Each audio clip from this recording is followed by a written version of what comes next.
Craig, what does Javi's work look like in between maybe outings, just 32, 29 pitches after kind of having extended him? Well, essentially, he's been a bullpen member of the bullpen, so that's a little different program. I think after Sunday, we kind of made the decision that he was going to start. So then now this week he's kind of been preparing as a starter, but he should be in good shape. I mean, I think he's had the 3-up appearance. He basically had a break. He's in good shape to make a kind of a normal-ish start.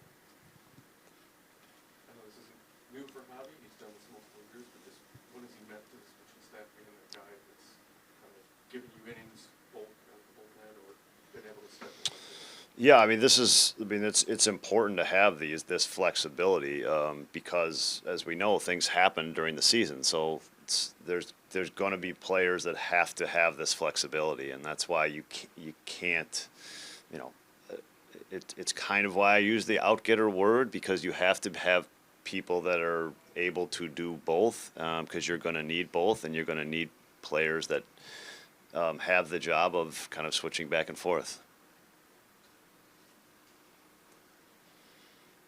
Pete comes through in a big moment last night. He, had a stretch there in late May, early June, where he's had a lot of those kind of clutch moments. Is there something to a player, being able to really kind of rise to the occasion in moments like that? A lot of the good ones do. Yeah. I don't know. I mean, I think that they've tried to figure that out for a long time. I don't think there is, actually. I think it's the good players. I mean, he's talked about just I think even last night was maybe a good example of being frustrated at how some at-bats played out, but not letting that linger the entire rest of the game. Just what has it been like from your seat watching him kind of evolve and learn how to try and not let that linger at bat to at bat? Yeah, I mean, like it's improvement, and that's what we stress with Pete. Is just keep yourself on a path of improving, and because you're never there, you're never finished, but you always can improve. And so whether it be your emotions after failure, your emotions after success, acknowledge them, understand them. How do I get better from them? And you will. If you just ignore them, you don't. And I think that's what Pete's done a good job of, is kind of acknowledging some of those things and being intentional about trying to get better at them.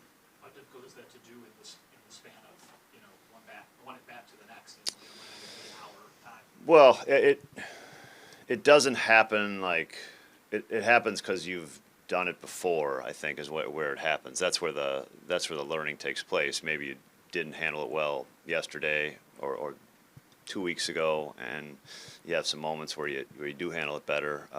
That's where the learning comes from. I know you love the questions about his swing mechanics. Yeah. Break down his bat flip last night. I didn't. I actually didn't see it. I didn't. I haven't watched it and didn't see it. So I apparently it was pretty good.